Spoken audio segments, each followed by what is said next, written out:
నమస్తే, welcome to Andhraprabha. నేను తేజస్వి. ఏపీలో సార్వత్రిక ఎన్నికల వేళ కీలక పరిణామాలు చోటు చేసుకుంటున్నాయి. ఇప్పటికే నామినేషన్ల పర్వం ముగియడంతో ఇక ప్రచార కార్యక్రమాలు, వ్యూహాలు, ఆపరేషన్ ఆకర్షలపై పార్టీలు దృష్టి పెట్టాయని తెలుస్తుంది. ఈ నేపథ్యంలో ఉమ్మడి తూర్పుగోదావరి జిల్లాలో ఒక ఆసక్తికరమైన పరిణామం తెరపైకి వచ్చింది.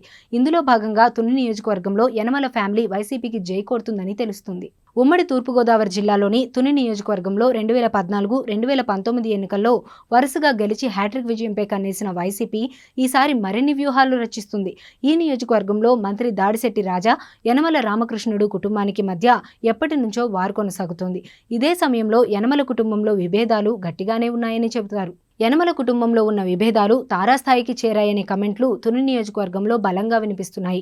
టీడీపీ మాజీ మంత్రి, సీనియర్ నేత యనమల రామకృష్ణుడు తన తమ్ముడు కృష్ణుడికి బదులుగా తన కుమార్తె దివ్యకు పార్టీ టికెట్ ఇప్పించారు. తుని నుంచి టీడీపీ ఎమ్మెల్యే అభ్యర్థిగా బరిలోకి దించుతున్నారు. అయితే ఈ విషయాన్ని కృష్ణుడు తీవ్రంగా వ్యతిరేకిస్తున్నారని అంటున్నారు. ఈ నేపథ్యంలో ఆయన దివ్యకు సహకరించకుండా దూరంగా ఉంటున్నారనే చర్చ సాగుతోంది. ఈ సమయంలో తీవ్ర నిరాశలో ఉన్న ఆయన స్థానిక వైసీపీ నేతలతో టచ్లోకి వెళ్లి పార్టీ మారేందుకు సిద్ధమయ్యారని తెలుస్తోంది.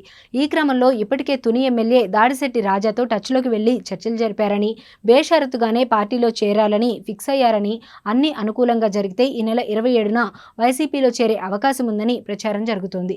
ఇప్పటి వరకు అఫీషియల్గా ఎలాంటి అనౌన్స్మెంట్ రాలేదు.